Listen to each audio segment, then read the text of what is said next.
Nesse momento, estamos preparando a mesa para o painel de debates com o tema Atitudes empreendedoras e gestão em segurança pública.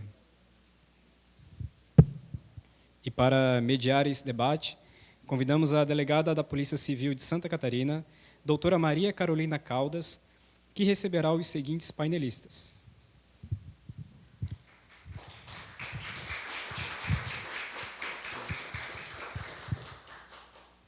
Senhora Luciana Campos, oficial de inteligência da Agência Brasileira de Inteligência.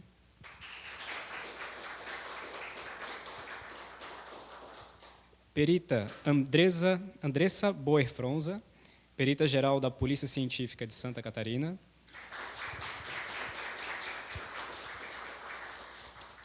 E a delegada Luciana do Amaral Alonso Martins, diretora de ensino da Academia Nacional de Polícia da Polícia Federal.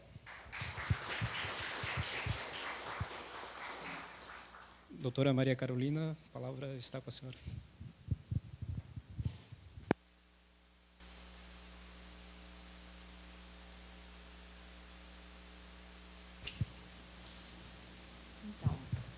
Boa tarde a todos e todas. Meu nome é Maria Carolina, sou delegada da Polícia Civil aqui em Santa Catarina há 22 anos.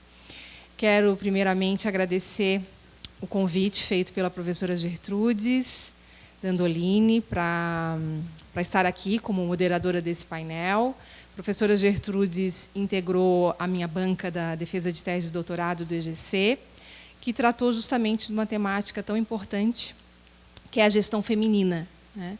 Estudamos atitudes de mulheres que ocupantes de cargos de gestão, e eu fiz um recorte das polícias civis aqui da região sul do país, né? Nós sabemos que a gente vive numa sociedade que ainda a desigualdade de gênero ela é um fato, apesar, até por conta, enfim, de vários fatores, dentre eles o patriarcado, né?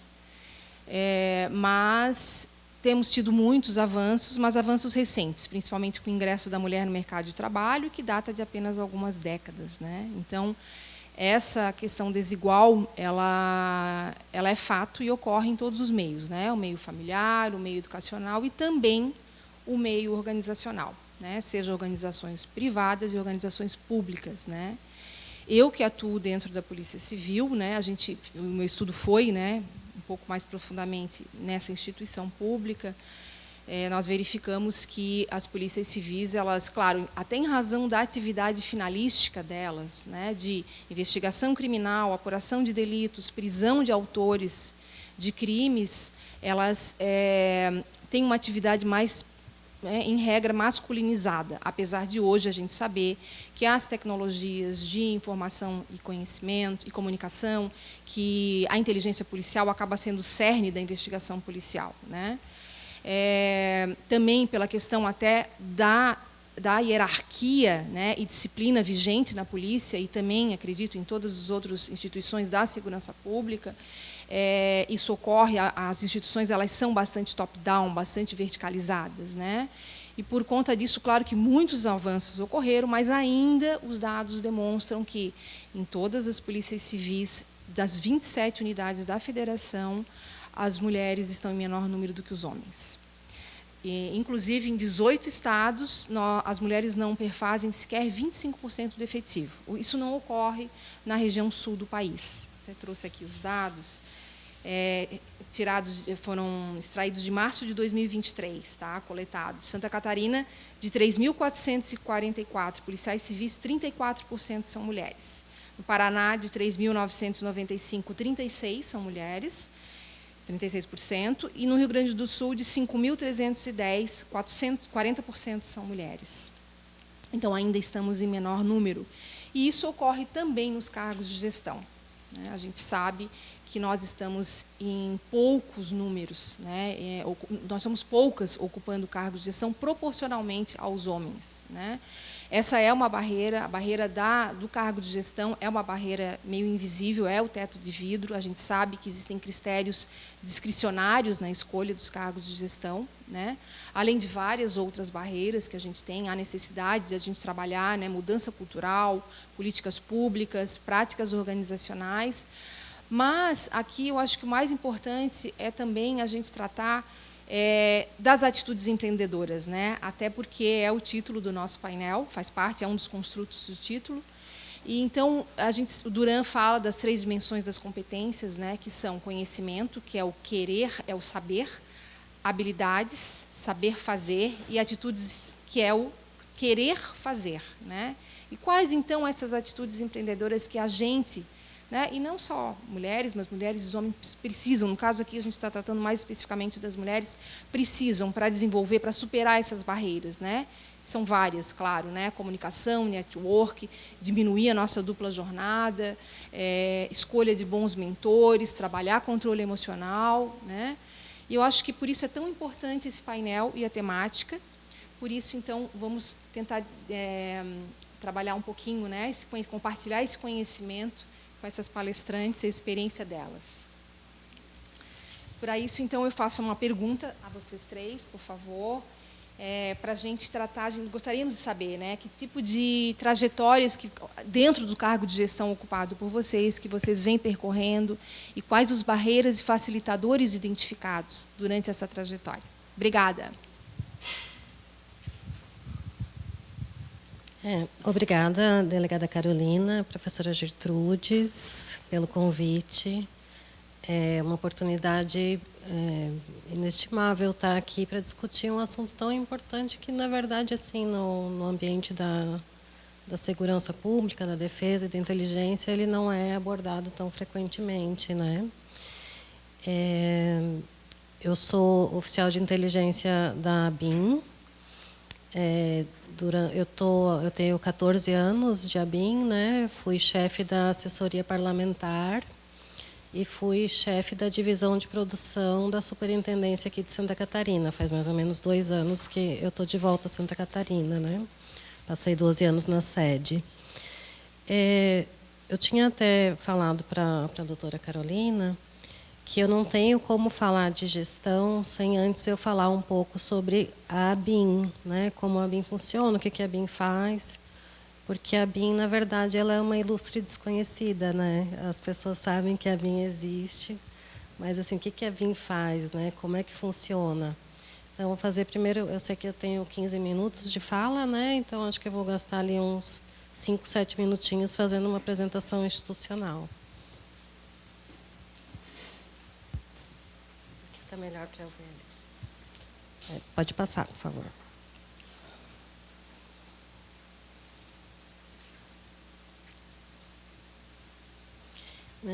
Para começar, o que a ABIN faz é a atividade de inteligência de Estado, né? Ela tem algumas semelhanças, mas tem algumas diferenças com a atividade de inteligência policial, né? Que é mais o objeto é mais a segurança pública e a criminalidade organizada.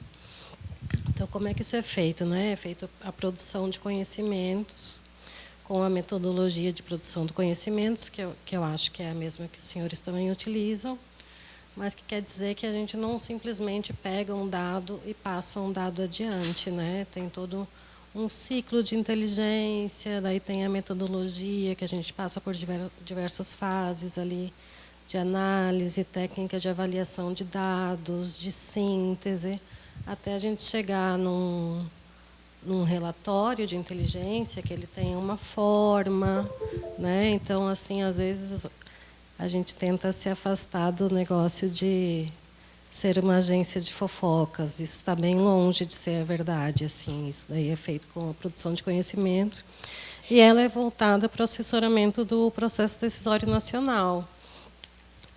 Então, ela traz subsídios, né? Isso está no artigo 1º da nossa lei, traz subsídios para a tomada de decisão e além da salvaguarda do Estado, com foco na segurança da sociedade e do Estado. Ou seja, isso é o mundo, né? Então, além de segurança pública, crime organizado, a gente também tem entre os nossos objetos terrorismo, extremismo, espionagem, sabotagem, meio ambiente, segurança institucional do Estado. Então, assim, é um leque muito maior que a gente abarca, né? e antecipação de ameaças e oportunidades. Então, até inteligência econômica, assim, aproveitando, né, que a gente está aqui num evento da UFSC, né? Nós fomos lá na UFSC, no Sapiens Park, conhecer ali o laboratório de hidrogênio verde, que é uma oportunidade para o Brasil, né? Que principalmente a Europa está muito dependente de energia, e a gente tem essa oportunidade. A gente vai conhecer um outro projeto também de biofertilizantes feitos a partir de alga. Então, a gente não está só na inteligência, só na segurança, apesar de estar na segurança pública também, né? É até um desejo da categoria que a gente consiga ser incluído no artigo 144, porque a gente coopera muito com as forças policiais, passa pelos riscos, mas a gente ainda não está integrado ali entre os órgãos de segurança pública constitucionalmente, né? Aí os marcos legais da atividade, né? Eu não tenho apontador, né? Tem? Aqui eu botei todos. Estou com dificuldade aqui.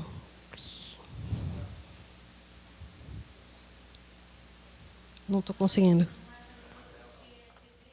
Tá. Mas, então, não tem problema. Mas, assim, a gente tem a Lei 9883, né, que cria a BIM e o SISBIM. Eu deixei ali o Decreto 4376, de 2002, apesar de ele não estar mais vigente, mas ele é importante para a nossa linha do tempo, né, que ele regulamenta o SISBIM. E agora, com a edição do Decreto 11693 desse ano, que eu estava até conversando ali com a doutora Andressa, ele revoga o anterior, né? O decreto novo, que foi publicado agora, dia 6 de setembro, ele permite também entes federados no SISBIM, né? Então, assim, os estados vão poder integrar diretamente o Sistema Brasileiro de Inteligência e não mais só por meio de acordos de cooperação. Então, isso vai facilitar muito a integração, né? E daí temos a Política Nacional de Inteligência, que ela define as ameaças, né? Ele é mais ou menos o documento norteador da atividade de inteligência. Então, ali estão descritas todas as ameaças, né? Espionagem, sabotagem, terrorismo, crime organizado, etc. E depois a estratégia, que ela pega essas ameaças, vê ali quais são os desafios e como lidar sobre isso. Aí, isso que eu acho engraçado. Assim, eu tenho um amigo que era policial federal. Aí o sonho dele era trabalhar na BIM, porque ele achava que a BIM era uma polícia sem regras. E está longe da realidade, assim, né? A gente tem controle externo, tem uma comissão do Senado, uma comissão mista que regula a atividade de inteligência, tem controle do TCU e tem que fazer o que está disposto na lei, né? Então, assim, está longe de ser sem regras. E, além disso, a BIM tem todo esse desconhecimento, mas esses documentos todos são públicos. Então, tudo que a BIM faz vai estar ali na política e na estratégia. A estratégia também é um decreto, né? Pode passar mais um, por favor. Então, esses são os nossos referenciais, né? A PNI, que é a Política Nacional de Inteligência. A gente chama de PNI, a ENINT, né? Que também é um documento estratégico. Aí o único que vai ser secreto é o plano.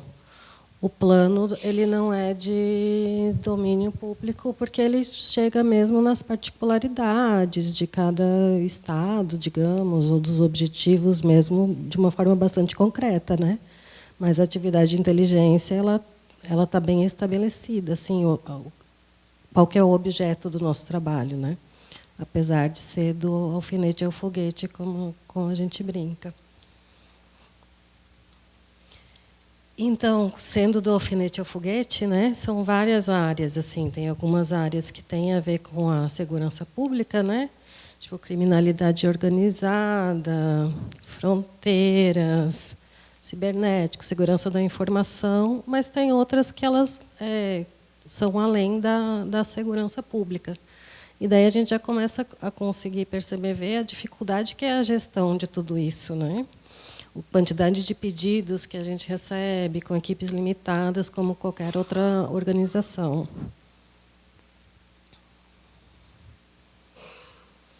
Aí, além de produzir a inteligência, né, a gente faz essa articulação institucional, sendo o órgão central do SISBIN, né, então a gente tem relação com a maioria dos outros órgãos que também lidam com inteligência, apesar de nem todos serem órgãos só de inteligência, né? Então tem desde ICMBio, ANTT, Anvisa, até PRF, PF, as polícias estaduais, né?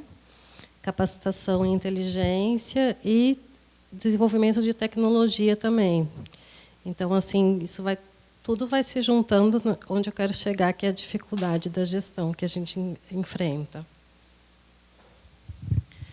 Aí, a ABIN está presente, né, em todas as unidades da federação, né, são as superintendências, mais 2 subunidades, que é uma em Tabatinga e uma em Foz do Iguaçu. E a gente tem 17 adjudâncias. Se eu não me engano, apenas a da Venezuela está vaga, mas então a gente tem oficiais de inteligência nesses países também. E esses países, os serviços de inteligência deles também têm oficiais de inteligência trabalhando aqui no Brasil, né? Eles são acreditados junto ao MRE, estão nas embaixadas, e a gente tem troca. Isso varia um pouco, às vezes, porque às vezes sai algum oficial de ligação, alguma coisa, mas são 95 serviços 95 países que a gente troca, né, informações, e 105 serviços, eu acho. Tem alguns países que têm mais de um serviço, né? Então, assim, tudo isso a gente vai ter que chegar no momento de integrar. Pode passar mais um. E aí tem o SISBIN, né? Esses são os órgãos que compõem o SISBIN, né? Que está separado por ministério, mas daí a gente pode ver que tem alguns que têm mais de um órgão que integra, né? Tipo o Ministério da Justiça, tem Comporto, Senapen, DRCI, a Inteligência da Polícia Federal, a Inteligência da PRF, Senasp e DIOP. Então, cada um desses ainda se desdobra em mais caixinhas, né? Então, essa daí é uma grande dificuldade também para a gente integrar. Aí, vou entrar mais na parte de gestão mesmo. Então, a gente começa, né? Qual que é o principal elemento ali? A obediência da Constituição Federal de 88, né? Ali, só para exemplificar, além da dignidade da pessoa humana, artigo 5º, então, os princípios ali da administração, né? Legalidade, impessoalidade, a Lei 8.112, que é o regime jurídico dos servidores públicos, Código de Ética da ABIN, normas do Ministério da Gestão e Inovação, normas da Casa Civil, que agora a gente está subordinado à Casa Civil. Eu acredito que vocês imaginem o tanto de normas de segurança corporativa que a gente tem que obedecer, né? E as questões que vêm muito internas mesmo. Eu trabalho numa superintendência, né? Então, a gente tem muita demanda do gabinete, da Secretaria de Planejamento e Gestão, de Administração e Logística, de Gestão de Pessoas, que o gestor vai ter ali que conseguir organizar tudo isso para levar para os seus servidores, né? Pode até deixar aí mais um pouquinho. Aí, agora que eu queria chegar num ponto, tem um estudo do governo, que ele não é tão recente, o mais novo que eu consegui ver é de 2012, que ele demonstra que até o DAS-3, né, hoje em dia mudou a denominação, mas DAS-3 ele é o grau de coordenador, né? Tem ali chefe de divisão, coordenador. Até ali é bastante equilibrada a presença de mulheres e de homens, né? Nunca tem mais mulheres do que homens, mas está ali, 47 a 53, etc. Chega do DS4, que já é coordenador geral, depois diretor, secretário, é uma diferença vertiginosa. Então, isso daí quer dizer que, muitas vezes, as mulheres estão num cargo intermediário de gestão e não estão realmente tomando as decisões. Aqui na mesa a gente tem exemplos diferentes, né? A doutora Andressa, por exemplo, mas muitas vezes a mulher está nesse papel de comunicar mudanças constantes para a equipe, as quais ela não teve capacidade de opinar, de melhorar. Essa falta de diversidade na tomada da decisão, ela é prejudicial, né? Quanto mais diversidade você tem, quanto mais pontos de vista você consegue entregar numa análise, melhor seria a decisão. Então, essa é uma coisa que eu particularmente acho muito difícil, além de que isso implica uma falta de gestão, uma dificuldade de gestão de tempo. São muitas coisas que você tem ali, muitas respostas a pedidos que você tem que elaborar constantemente, que te deixam sem tempo de pensar. E quem não consegue pensar não consegue fazer boas estratégias. Então, eu acho que essa é uma dificuldade muito grande da mulher estar nessa posição intermediária ainda de gestão. Aí, pode passar mais um, por favor. Aí, vou começar já na parte de como fazer, né? Eu tenho um MBA em Gestão e Economia, voltado para relações institucionais. Então, eu acredito muito no ensino formal, porque se a gente quer aprender só o que a gente gosta, fica muito fácil, né? Você tem que ter ali alguém que te dê um roteiro e que te faça ver mais pontos de vista. Mas esses são alguns dos livros que eu gosto, assim.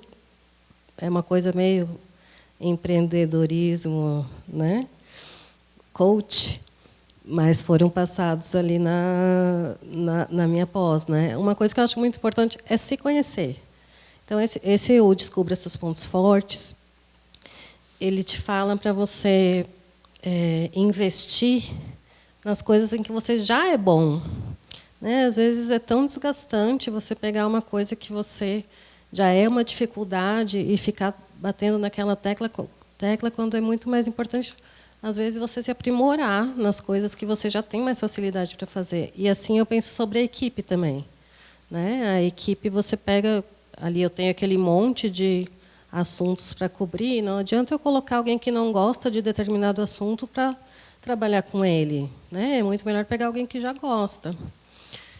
O Faça Acontecer foi uma ex-chefe que me colocou. Essa é uma CEO do Facebook, se eu não me engano. E um conselho dela é, tipo, sente à mesa.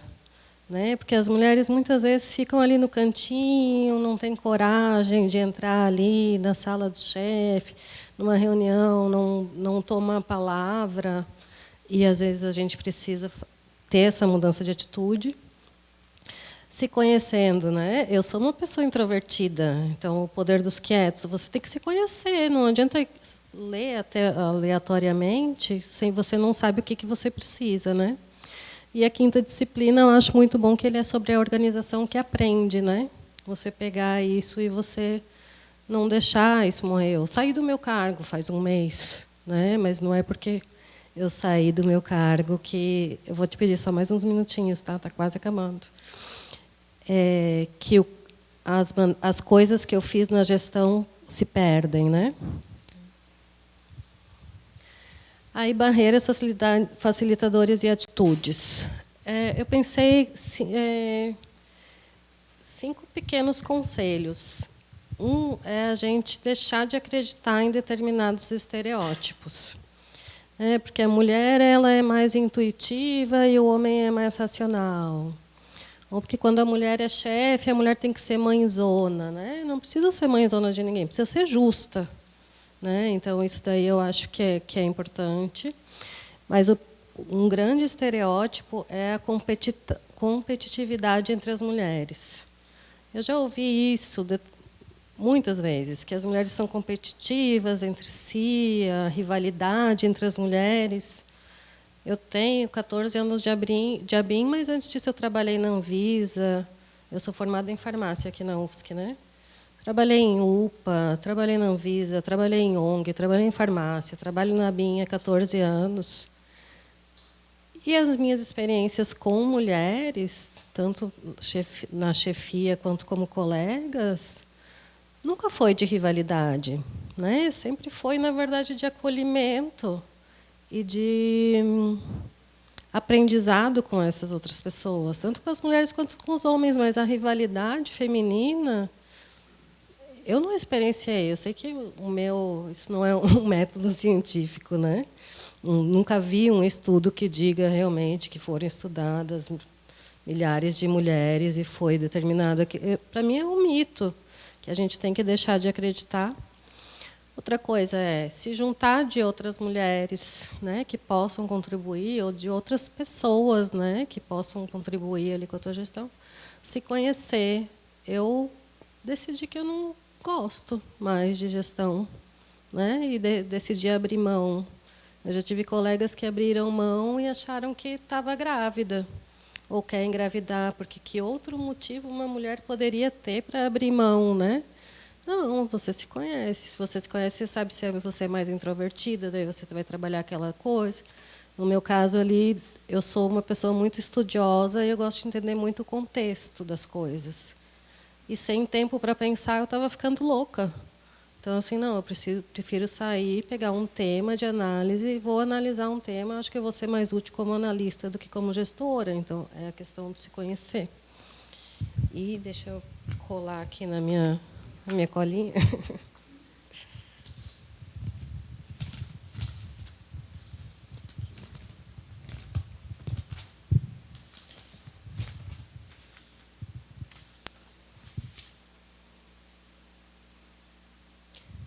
O estudar, né? Eu acho importante estudar. Ali eu fiz o meu MBA. Eu acredito no estudo formal mesmo. Eu acho que tem líderes por natureza, mas que são coisas que a gente pode, mesmo que já tenha, sempre aprimorar, né? E por último, eu diria para sentar à mesa, né? Para realmente pedir curso, né? A gente fez 2 cursos aqui recentemente, né? Entre a comunidade de segurança pública. Muito mais homens do que mulheres. No nosso CIAP tinha 2 mulheres. Agora a gente fez um de OSINT que tinha mais, mas realmente sentar e pedir para participar dos cursos, pedir para participar das decisões. Então, era isso o recado que eu tinha para dar para os senhores. Eu estou à disposição. Pode passar mais um que tem o e-mail? O e-mail ali, sesc@bim.gov.br. A BIM é dos senhores, a BIM está à disposição. Eu estou substituindo aqui a superintendente, né? Mas, assim, em caso de dúvidas, em caso de querer conhecer, às vezes até a UFSC, né? Para a gente conversar sobre gestão do conhecimento, né? Metodologia da produção do conhecimento. Nós estamos à disposição dos senhores e depois também estou à disposição para as perguntas. Muito obrigada.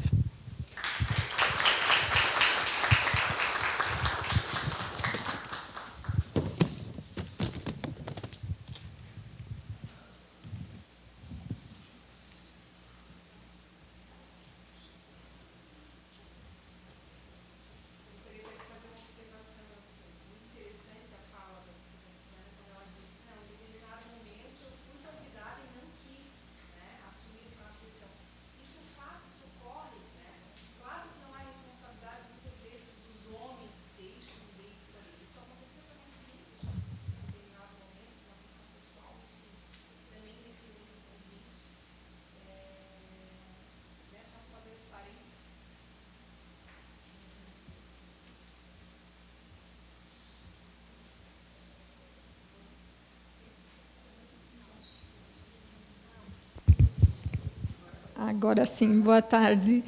Boa tarde a todos. Boa tarde, doutora Carolina, os colegas da mesa. Antes de mais nada, eu gostaria de agradecer à professora Gertrudes e à delegada Maria Carolina pelo convite para a gente estar aqui hoje conversando sobre esse tema, que é a gestão na segurança pública, e, em especial, a gestão feita por mulheres, né? Antes de mais nada, eu nunca, em minhas falas, falei sobre esse tema, falei sobre minha trajetória ou como é ser uma mulher gestora na segurança pública. Então, para mim, foi um grande desafio refletir sobre isso e tentar encontrar uma forma de traduzir aos colegas, ao público que está aqui presente, e a gente debater, refletir sobre esse tema, que é muito importante. Então, parabenizo pela escolha do tema, também pela organização. Eu acho que a gente avança muito quando tem esses espaços de diálogo e de compartilhamento de experiências. Eu sou perita geral da Polícia Científica e, antes de falar um pouco da Polícia Científica, do que temos trazendo na nossa gestão, vou falar um pouco da minha trajetória.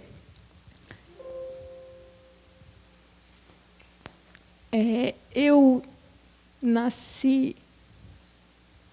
sou essa menina pequenininha, quando criança. Eu nasci no interior do Rio Grande do Sul, numa cidade pequena, e sempre fui uma criança muito observadora, muito espoleta. E a minha mãe até costumava falar que eu tinha um espírito bem de liderança. Mas por quê? Porque eu liderava as bagunças das crianças da rua, eu liderava esse movimento de criar brincadeiras, de inventar coisas. Eu estava sempre inventando alguma coisa, mas sempre fui muito estudiosa, muito observadora. Fiz faculdade de fonoaudiologia na Universidade Federal de Santa Maria, depois fiz mestrado em distúrbios da comunicação humana, e na faculdade a gente aprende muito pela fonoaudiologia ser uma profissão que atua muito com pessoas com dificuldades, com deficiências, seja uma deficiência auditiva ou alguma deficiência motora em que a pessoa tenha alguma dificuldade relacionada à comunicação. A gente aprende também a ser muito empático e sensível na forma de tratar com as pessoas, né? E eu lembro bem que um ensinamento que eu trouxe da faculdade foi a minha orientadora de TCC, que ela disse assim, ao final de um atendimento, né, quando a gente tinha aquela discussão de casos, aquele retorno de como que estava sendo o nosso atendimento, ela me disse assim: Andressa, nunca perca a humildade ao tratar com as pessoas. As pessoas, independente da sua posição ou do que você estiver fazendo, você trata com humildade. Essa é a postura que um ser humano deve ter, e a gente não deve perder isso. E aquela frase eu já lembrei várias vezes ao longo da minha vida, em oportunidades e experiências que eu fui tendo. Em 2011, eu assumi como perita oficial aqui da Polícia Científica. Tive, né, outros empregos também antes, fui professora da UFSC também, mas assumi como perita aqui da Polícia Científica. E já na academia de perícia, eu comecei a perceber que aquele ambiente era um pouco diferente do ambiente que eu tinha lá na faculdade de fonoaudiologia, que eu tinha tido como criança, porque passou a ser um ambiente mais masculino. Com frequência, eu passei a me ver em ambientes com muitos homens. Às vezes, atendendo uma ocorrência, eu era a única mulher, porque a gente trabalha com várias agências, tem a Polícia Militar, a Polícia Civil, e passei a me ver nessa situação. Então, enquanto mulher, a gente começa a cuidar das nossas atitudes, a ser mais reservada, mais fechada, para não ter nenhum problema, nenhuma intercorrência aí durante o atendimento. Eu sempre fui muito técnica, muito de estudar, de ir atrás de quando eu não sabia alguma coisa. Então, eu trabalhava muito com o local de crime contra a vida, crime contra o patrimônio, e também no setor de perícias em audioimagem, que era o que tinha mais relação com a minha formação em fonoaudiologia. Nas perícias em audioimagem, por ser formada em fonoaudiologia, eu tinha mais habilidade para as perícias em áudio, mas não significa que eu não fui atrás de descobrir como faz perícia em imagem, estudar, ir atrás de curso, conversar com os pares. Então, eu sempre fui muito técnica, criteriosa, aprofundada. E, quando a gente tinha algum caso para resolver, eu procurava resolver o caso e não criar mais caso em cima daquela função em não atender a alguma ocorrência. Então, eu acho que isso foram habilidades, né, que eu fui desenvolvendo e sempre estudando, se aprofundando. E há mais ou menos 2, 3 anos, eu fui convidada pelo meu chefe, meu antigo chefe, a desenvolver o setor de projetos da Polícia Científica. E eu lembro bem, um dos meus chefes está aqui na plateia, perito Júlio, meu antigo chefe. Eu lembro bem que eu comentei, eu falei: eu não sei fazer projeto, eu realmente nunca tive essa experiência. Você acha que eu tenho essa habilidade para aprender? Tanto ele quanto o meu antigo chefe me incentivaram a estudar e a desbravar essa área na instituição. E, novamente, fui estudar, fui atrás, organizei a estrutura de projetos da instituição. E aí eu comecei a perceber algumas diferenças que não era só questão de ambiente masculino, mas eu comecei a ter dificuldade de ser ouvida.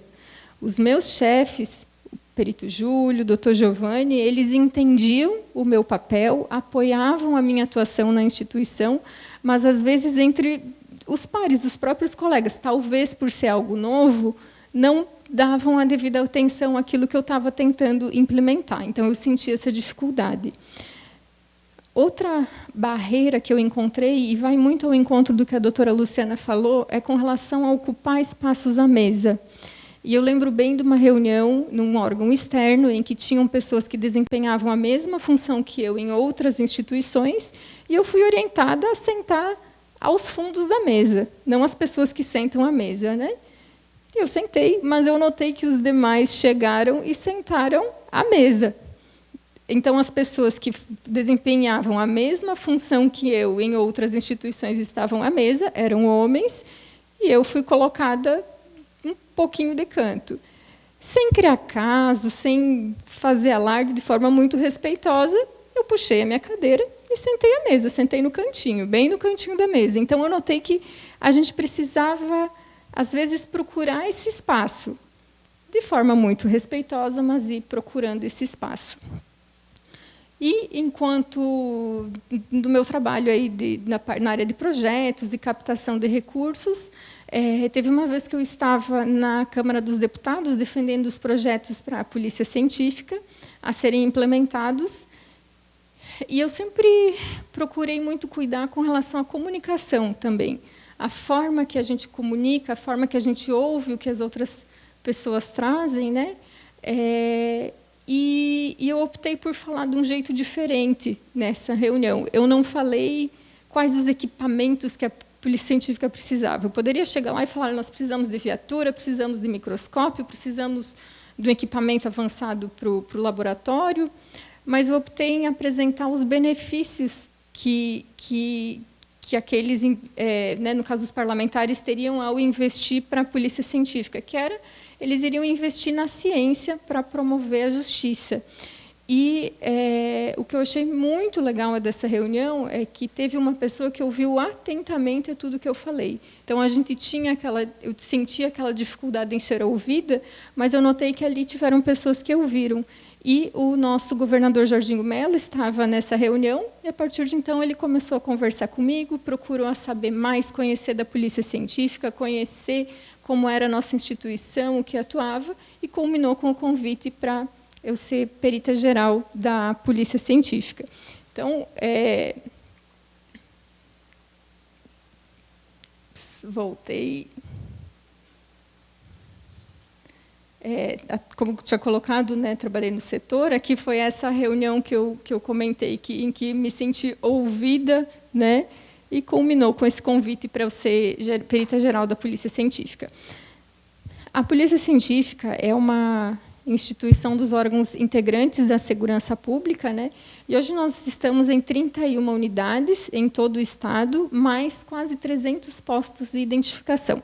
Nós somos a instituição responsável pela identificação humana, civil e criminal aqui no Estado de Santa Catarina, e também por toda a análise de vestígios relacionados a algum crime, e das análises mais simples às análises mais complexas. Então, nós temos quase 30 divisões técnicas, desde das perícias de locais de crime, perícias de medicina legal, de genética forense, de química, de informática, de balística, de audioimagem. Então, como a doutora Luciana, de alfinete a foguete, na perícia é a mesma coisa.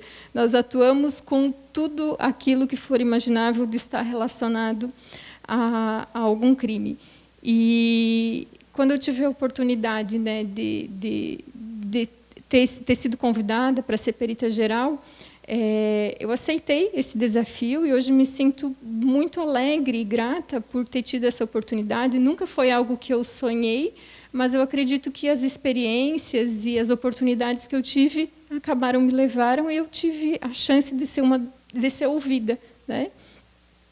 E a gente tem conseguido, com a nossa equipe de gestão, desenvolver várias coisas muito interessantes para a nossa instituição, desde questões internas, melhorias, modernizações, valorizações dos profissionais, até realmente levar, comunicar o que é a polícia científica, tanto para a sociedade de Santa Catarina, quanto de vários lugares do Brasil, via o Conselho Nacional de Dirigentes de Polícia Científica.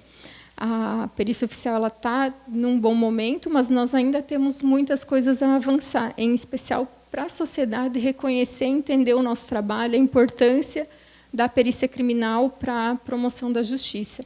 Então, como porta-voz da instituição, me sinto muito feliz por estar conseguindo desempenhar esse papel.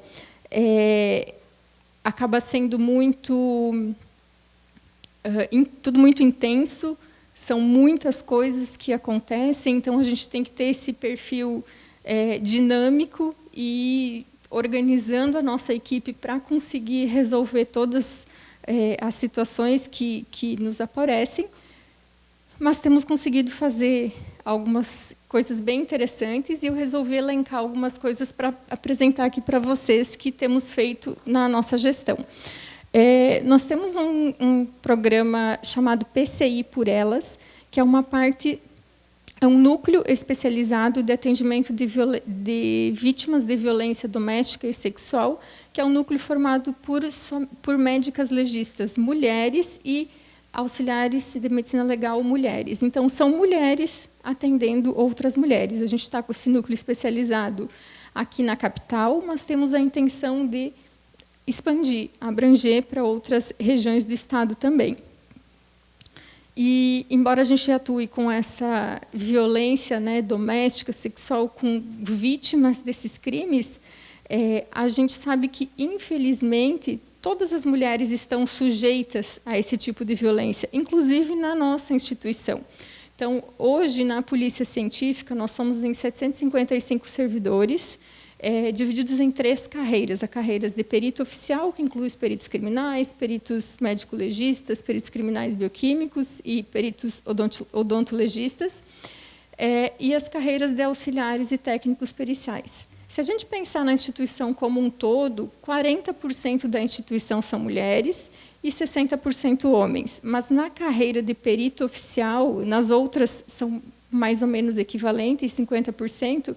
Na carreira de perito oficial, somente 25% são mulheres, o restante são homens. Então, a gente, por meio da nossa corregedoria e da nossa coordenadoria de integridade e governança, nós desenvolvemos esse programa chamado Não Se Cale, que é um programa voltado a atender, a receber as denúncias de servidores, servidoras, incluindo estagiárias, terceirizadas, todos os profissionais que trabalham na Polícia Científica, para que eles tenham um canal aberto a ser recebido por mulheres também, para realmente serem acolhidas, levarem as suas denúncias, caso tenham sofrido algum assédio moral e sexual, e que a gente possa identificar corretamente esses autores e puni-los. Então, dentro da instituição, a gente também tem tido esse olhar voltado para as mulheres.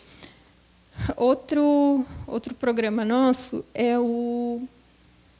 essa é a comissão do Não Se Cale, é o nosso Criminal Data, que é um painel de BI que nós temos na Polícia Científica.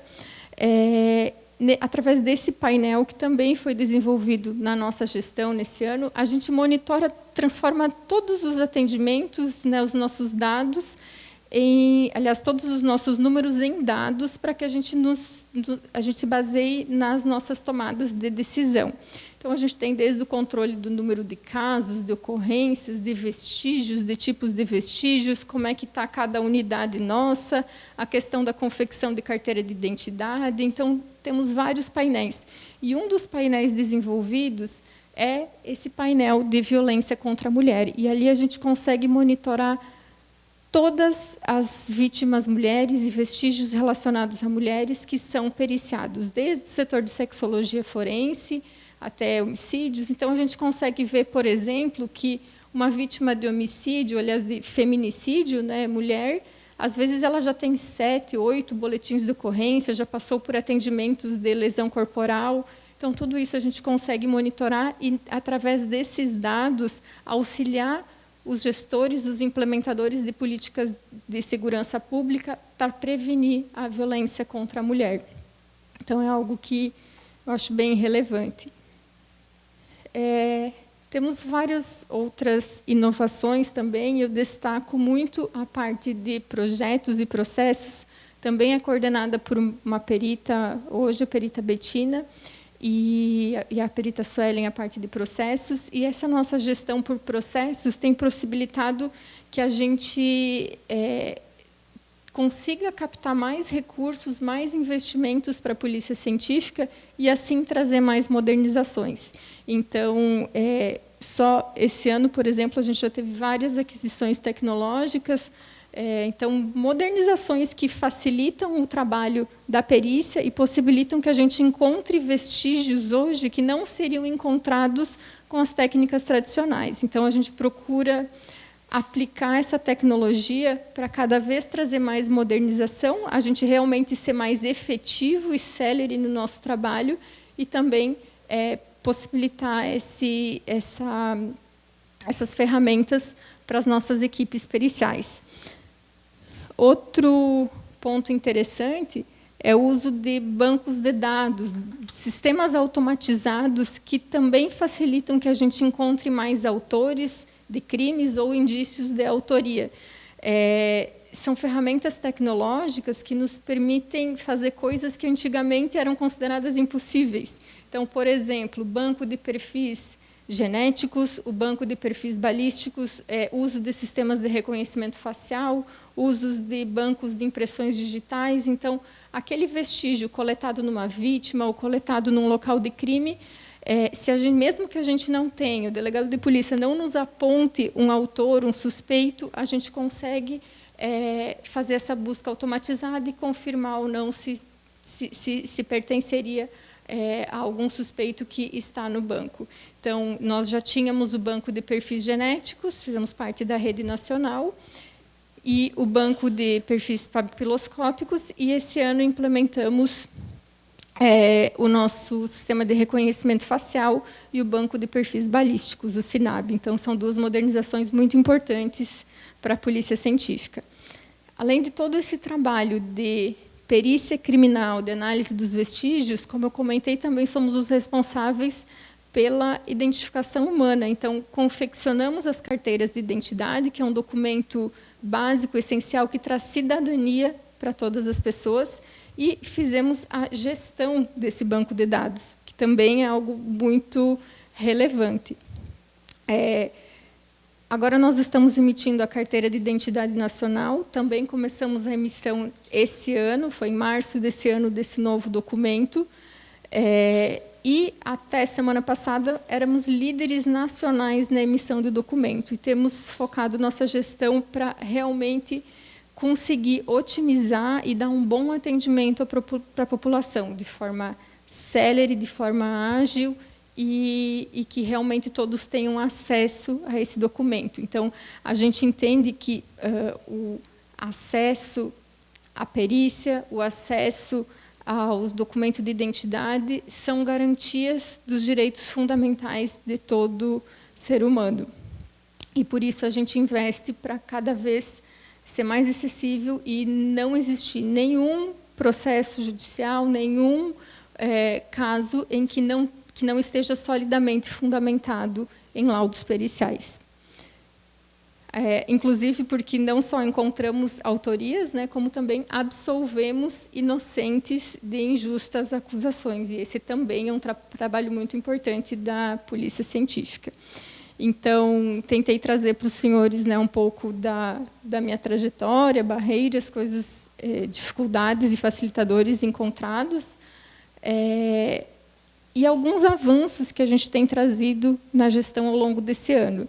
E eu encerro colocando para vocês que nós não conquistamos, a polícia científica não conquistou esses avanços porque eu sou uma líder mulher. Nós conquistamos porque a gente tem um trabalho em equipe. Então, a gente trabalha em equipe na Polícia Científica, uma equipe formada por homens, formada por mulheres. Aqui está o perito geral adjunto, o perito Douglas, na plateia, que, junto comigo, lidera, comanda a Polícia Científica. E esse trabalho em equipe é que a gente consegue fazer todos esses avanços e conseguir trabalhar. Então, agradeço a atenção de todos. Espero ter contribuído aí com a minha história, minha trajetória também nesse painel. E fico à disposição também para as perguntas depois. Obrigada.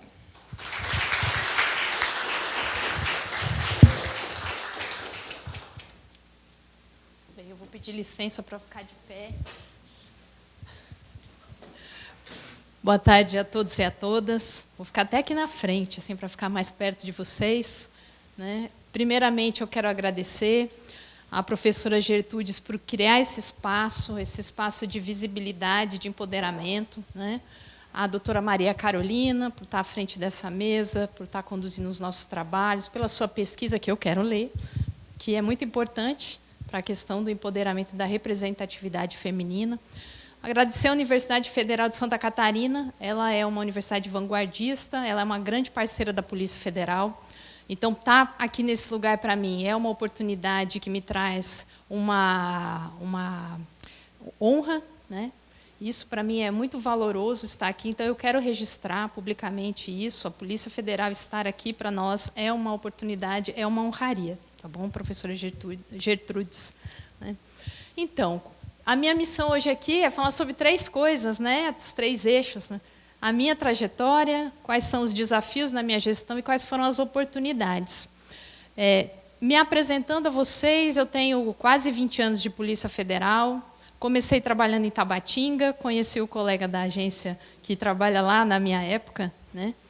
A Polícia Federal é um lugar sui generis, porque nós estamos presentes em todo o território nacional, mas, inicialmente, nossa carreira começa na região da Amazônia Legal, com raríssimas exceções e outras posições.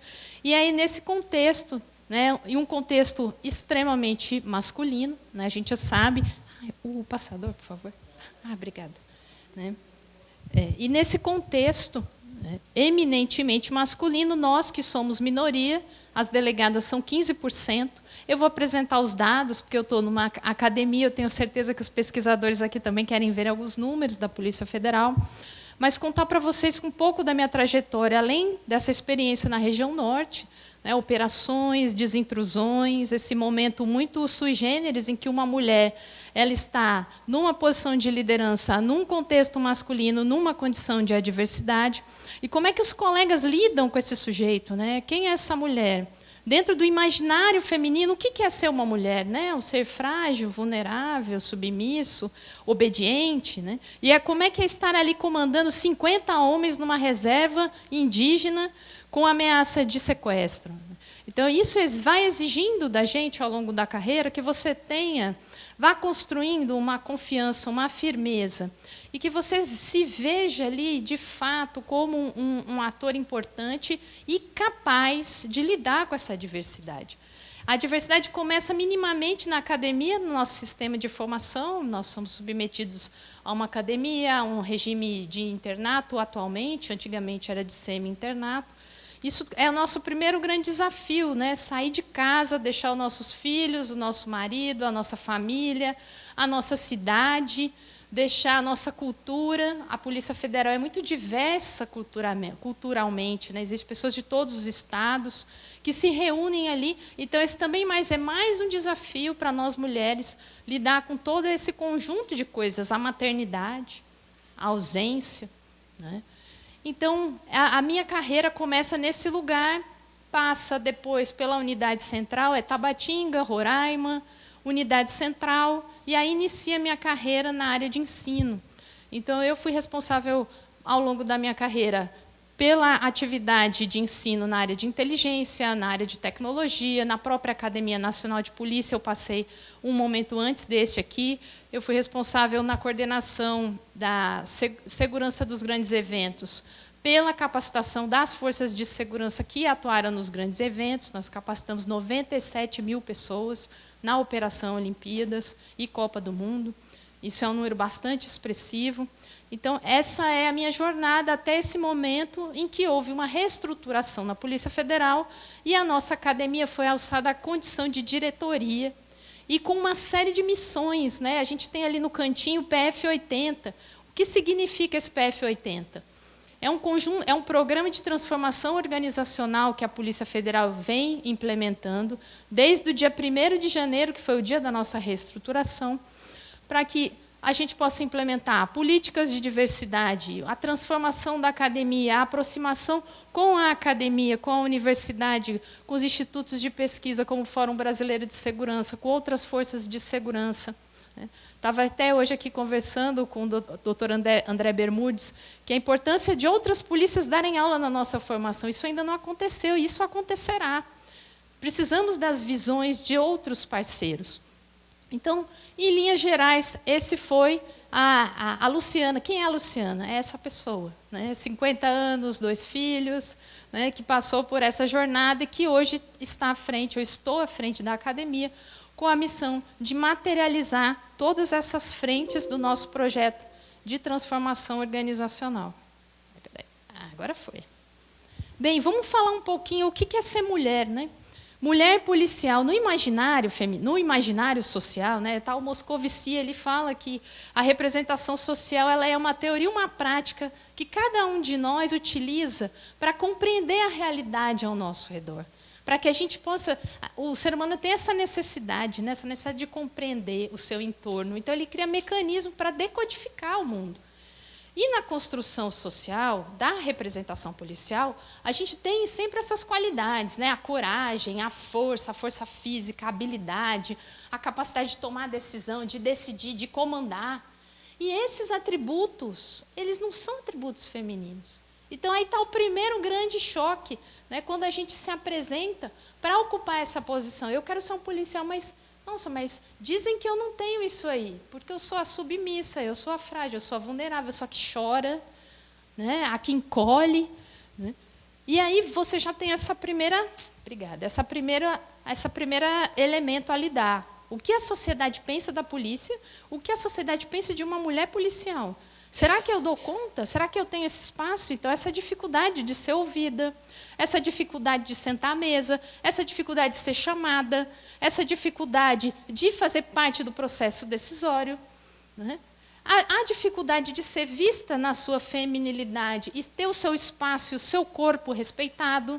Não é porque eu estou aqui nesse lugar, nessa polícia masculina, que alguém tem o direito de se aproximar de mim. Né? Então, isso tudo são coisas que as mulheres enfrentam.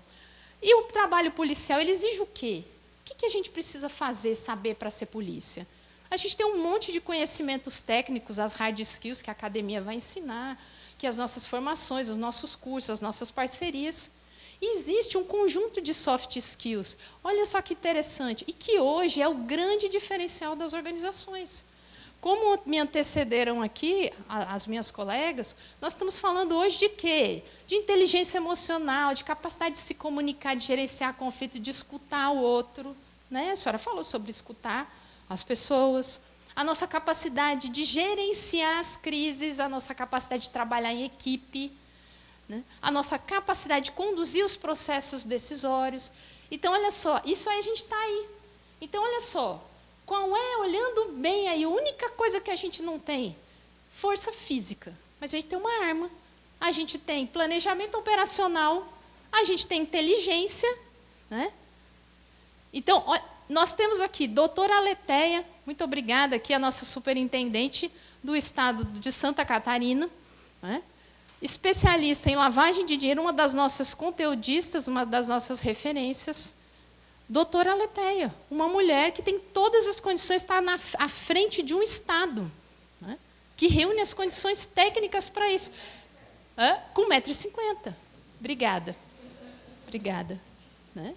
E não lhe falta nenhuma competência para estar lá, porque na hora que ela precisar da força física, a senhora chama o GPI, o COT, não é? Para tomar decisão não precisa disso. Pois é, não é verdade?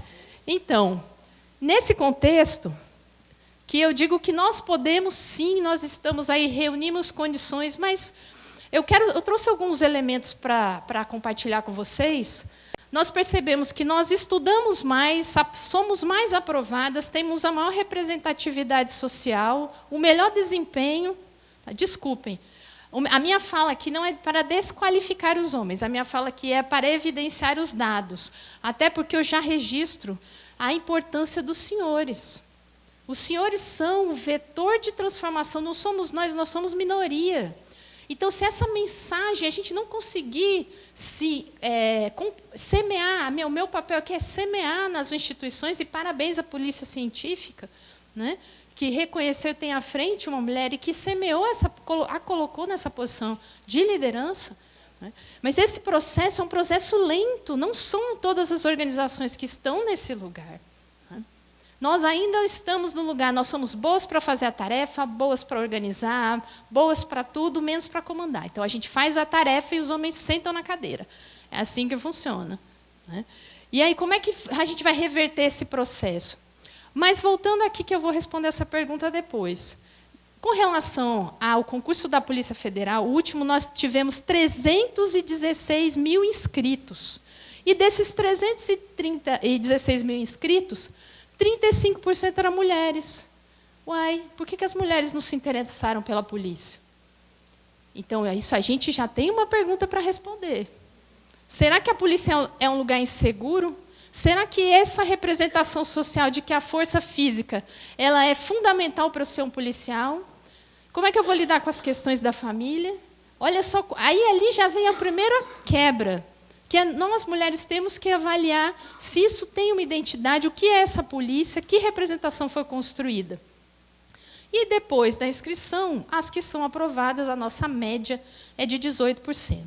E esses 18% eles vão se prolongando em todas as frentes da polícia.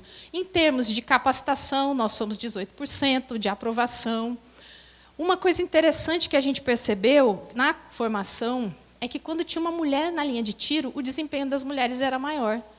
Então, esse ano, a gente fez um curso de formação de professores de armamento e tiro e estabelecemos uma cota que 30% das vagas iam ser mulheres para ampliar o nosso quadro, porque no nosso concurso, na linha de tiro, vai ter uma mulher junto com as mulheres. Não vão ser só mulheres, mas as mulheres estarão lá. E tem uma coisa, uma mulher numa linha de tiro regula o comportamento dos homens, o tipo de conversa, o tipo de piada, grupo de WhatsApp. Né? E aqui vale uma história bem boa, rapidinha. Eu era coordenadora de uma atividade, né, o ano passado, aí estava lá rolando um monte de fotinho, piadinha misógina, né, sexista, objetificando a mulher. Aí eu mandei uma mensagem para o grupo assim: assistam esse vídeo da Valesca Zanello sobre a Casa dos Homens. Eu não sou homem, eu não quero ver mulher pelada, eu não quero piadinha desse tipo, isso é ofensivo para mim. Mandei no grupo e falei: assistam. O grupo morreu, eles criaram outro grupo. Me deixaram lá só para o essencial da operação de segurança, né, que eles tinham que falar comigo, né, mas eu registrei. Então, a gente, como mulher, numa posição policial, a gente tem que estar o tempo inteiro educando o outro, para que ele nos olhe, nos perceba, e que existe uma diversidade de visão, de muitas coisas. Então, continuando aqui, essa é a primeira estatística. Na Polícia Federal, são os nossos números. Nós, delegadas, somos 15%, a média geral é 18%, a maior carreira com representatividade feminina é a administrativa, que é 40%, mas eu trouxe a margem, o perfil da nossa população policial, que era o objeto hoje da nossa apresentação. A menor representatividade é na área da perícia, com 9%, seguida das agentes, das delegadas, das PAPs e das escrivãs, que tem o maior percentual. Por que as mulheres se interessam mais por ser escrivãs? O que se tem de imaginário? Aquela que vai ficar lá cuidando do papel dentro da delegacia. Então, isso aí já faz com que elas se interessem um pouco mais, só que a nossa carreira não é só isso, né? Bem, vamos com relação às chefias. A Polícia Federal passou, como eu disse, a gente está implementando desde o dia 1º de janeiro, um projeto de transformação organizacional, e um dos pilares é a diversidade de gênero e a assunção de chefia sob a perspectiva de gênero. Então, na Polícia Federal, a gente teve uma decisão organizacional, top-down, de que nós teríamos 1/3 de mulheres superintendentes. Ah, mas vocês estão privilegiando as mulheres. Não. Nós tiramos aquela pessoa que cumpria a tarefa, doutora Aletheia, que tinha esse currículo, e falamos, a senhora está convidada para assumir Santa Catarina. A senhora aceita? Fomos atrás das mulheres que tinham currículo, que tinham uma experiência da Polícia Federal e que nunca tinham sido colocadas nessa posição. E os frutos estão aí. Né? A questão era, nós abriram os espaços para nós? Não, a gente precisa de vocês, homens, para entender que tem que ser dada essa largada, essa primeira oportunidade, para que as colegas saiam, seja desvelada, seja visibilizada e possa atuar e mostrar os resultados. Nas organizações internacionais, se trabalha com a questão da diversidade. A França recentemente colocou a questão da diversidade de gênero no serviço público. A Interpol ela faz questão não só de diversidade de gênero, de raça e de identidade sexual. Então, isso tudo é um movimento que traz para a organização, num mundo complexo como hoje, como eu falei na abertura, é um mundo complexo. Nós não temos força de trabalho suficiente para dar conta dos desafios. Nós temos que estar preparados, estarmos juntos, criar um ambiente colaborativo, produtivo, para que a gente possa enfrentar esse contexto. E a diversidade, sem sombra de dúvida, em todas as pesquisas, é uma ferramenta de gestão fundamental para as organizações. E na Polícia Federal, vocês podem perceber aí que nós fizemos essa mudança, nós temos muitas mulheres. É a primeira vez na história que temos 2 diretoras, a doutora Helena, nossa corregedora, uma mulher negra. Né? Eu sou diretora de ensino. E no nível de coordenação, eu vou mostrar no slide adiante, vocês vão ter uma ideia de o que foi a implementação desse programa. Então, hoje, na superintendência, delegados regionais, que são abaixo da doutora Aletheia, 90%, e delegacias especializadas, os homens são 80% nas diretorias, coordenações gerais, chefias de divisão, coordenação.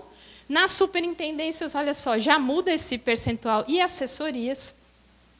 E 70% dos homens nos chefes de setor de serviço, corregedoria geral. E a gente falou assim, vamos fazer um recorte para ficar bonito, para a gente entender o que o PF80 fez? Fez isso.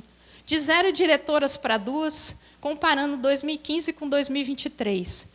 De 1 coordenadora geral para 4, de 1 coordenadora para 5, 9 superintendentes, 4 delegadas regionais. A doutora Silvia está aqui, uma delegada regional. Né? É um movimento de reconhecimento à carreira dela.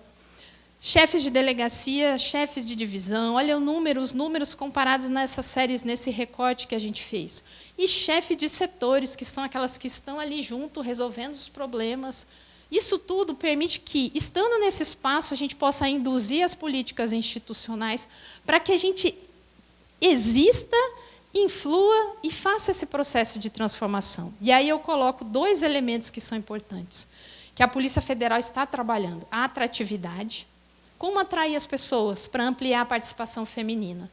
E como que nós somos representadas na organização. Precisamos falar de proteção, a questão do assédio. A polícia tem um programa, o PF por Elas. Nós temos um programa chamado Mais Mulheres. Esse ainda não foi lançado, mas eu não coloquei, mas eu estou falando para vocês. Nós temos capacitações específicas, como essa do curso de armamento tiro. Né? Criamos salas de amamentação na academia para que as alunas possam amamentar seus filhos, possam ver seus filhos. O próximo curso... Tá. Posso mais 2 minutinhos? Então, tá bom. Nós temos uma jornada diferenciada quando a servidora está amamentando. Na nossa promoção funcional, para você ser classe especial, você obrigatoriamente tem que fazer cursos. Né? E existe hoje a possibilidade de, se eu estiver amamentando, meu filho tiver uma questão, eu posso substituir os cursos que eu estou fazendo por outro que me permitam progredir na carreira. Então, são cuidados que a gente tem para garantir que as mulheres tenham condições de estar ali. E como valorizar para que a gente esteja aqui? A presença de mulheres nos postos de comando. E, como eu falei para vocês, foi top-down. E não tem outro meio que não seja esse. Porque senão a gente não vai conseguir mostrar o nosso trabalho. A gente vai sempre ficar a cumpridora de tarefa, a que realiza a atividade, mas não é aquela que senta à mesa, que discute, que negocia, que se coloca. Né? A capacitação das mulheres para assumir essa posição. Hoje a gente já está começando a fazer o desenho do programa de liderança para as nossas sucessoras, né, precisamos ganhar essa força, né, essa robustez, a capacitação dos homens para entender da importância. Então, hoje a polícia, a nossa academia, trabalhou a questão da diversidade na formação, no curso de formação policial que aconteceu agora. Foram 206 pessoas que tomaram posse.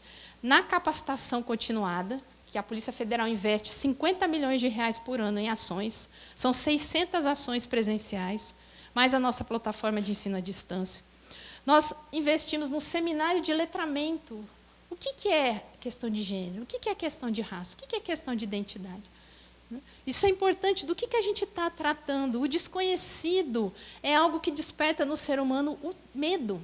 E quando a gente entra no medo, a gente entra no cérebro límbico. E aí acabou. É matar ou morrer. Eu tenho que me proteger. Não fale comigo. Eu não quero ouvir. Saia daqui. A gente precisa fazer esse processo de do que estamos tratando para que essa sensibilização ocorra e os senhores sejam esses vetores da transformação da presença feminina.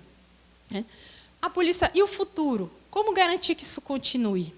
A Polícia Federal hoje fez uma parceria, reconstruímos o PPI, nós somos uma escola credenciada no MEC, então nós temos instrumentos depositados lá.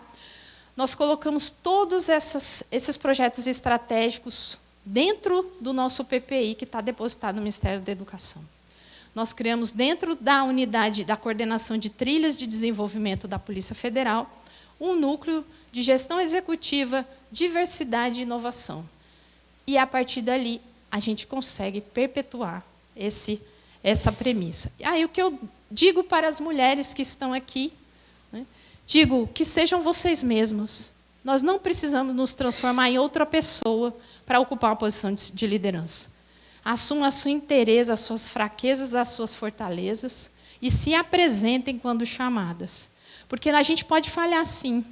E se apoiemos umas às outras. E aos homens que deem o espaço para nós. E que nos apoiem quando a gente errar. Porque quando a gente erra, nós já nos condenamos. Porque, naturalmente, essa foi a nossa construção. E os homens erram. E eles têm uma outra perspectiva sobre o erro. Então, nós precisamos também do apoio de vocês, das nossas falhas, para que nós, como organização, como organizações da segurança pública, possamos estar absolutamente fortes e preparados para enfrentar o que nós temos e o que virá. Porque a criminalidade transnacional, a criminalidade cibernética, né, ainda que a gente faça todo esse esforço, nós precisamos estar preparados para trabalhar juntos, e aqui eu também trago a fala dos outros. Trabalhar com mulheres, trabalhar todos e trabalhar todas as instituições para esse enfrentamento à criminalidade. Muito obrigada, senhores.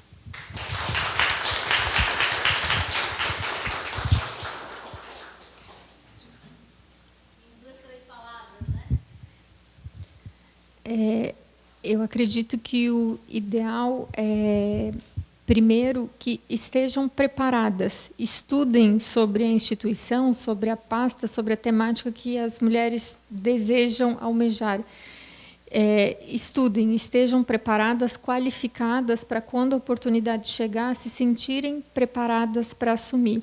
E, em segundo, eu endosso a fala da doutora Luciana, da nossa colega, que no sentido de que a gente não perca a essência quando assumir. Nós não precisamos deixar de ser mulheres, deixar de serem femininas, que a gente mantenha a nossa essência ao assumir algum cargo.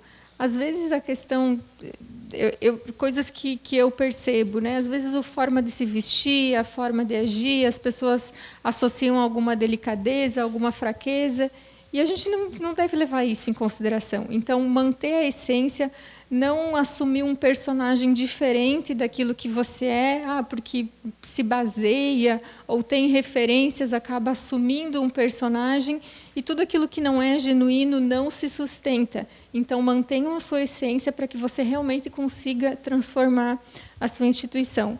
E o que eu desejo é que aquilo que aconteceu na Polícia Científica, né, hoje sou perita geral, o perito geral é um cargo de secretário de Estado, então tem todas as atribuições e responsabilidades de ser um secretário, que esse exemplo que a gente tem de ter essa oportunidade de ser comandada por uma mulher que está num nível estratégico e que nas nossas diretorias, coordenadorias, também temos uma equipe muito multidisciplinar, tanto de diferentes formações, tanto formada por mulheres e homens, que se repita nas demais instituições também. Acredito que essa multidisciplinaridade é muito saudável para as instituições e para que as decisões sejam acertadas. Obrigada. Obrigada, doutora.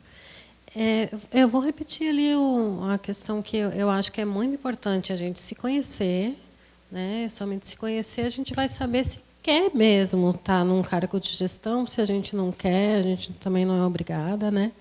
Mas, assim, a partir do conhecimento de si próprio, você pode investir nas suas melhores qualidades e se cercar de outras pessoas. Assim, na minha trajetória profissional, logo que eu entrei, eu trabalhei na Anvisa, né, antes de trabalhar na ABIN. A minha gerente, eu tinha acabado de sair da faculdade, eu tinha 23 anos, tinha saído da UFSC e fui direto para a Anvisa, né? Trabalhava como assessora por um contrato Unesco, enfim, assim, eu não tinha muita experiência. E ela falava, Luciana, eu tinha que sentar ali com um representante da Pfizer, da Roche, de empresas farmacêuticas poderosíssimas, e eu não me sentia capaz. Ela falou, Luciana, vai, senta e deixa eles falarem, que eles vão se enrolar sozinhos.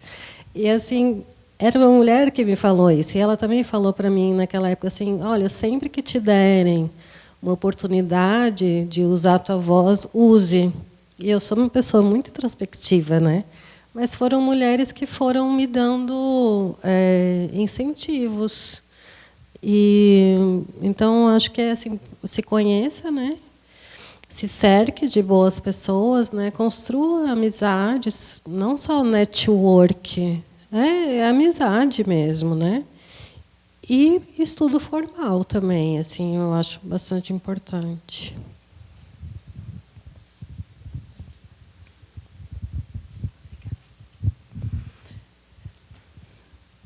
Sejam firmes, aprendam a dizer não.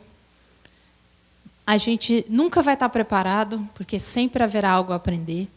Lancem-se nesse desafio com corpo e alma.